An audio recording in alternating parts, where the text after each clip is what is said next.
Hi guys, welcome back to my channel. আজকে বানাবো cheese corn. তার জন্য আগে প্যানটাকে গরম করে তার মধ্যে অল্প বাটার দিয়ে তা আগে থেকে সেদ্ধ করে রাখা ভুট্টোগুলো দিয়ে হালকা সতে করে নিতে হবে।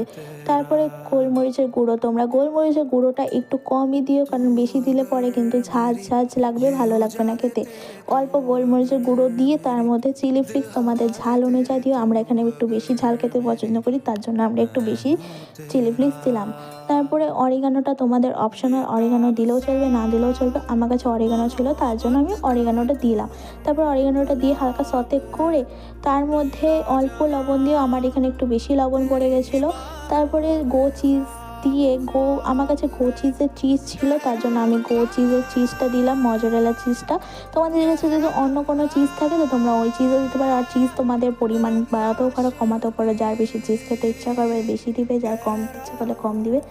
আমি এখানে অল্পই চিজ দিলাম, বেশিও দিলাম না।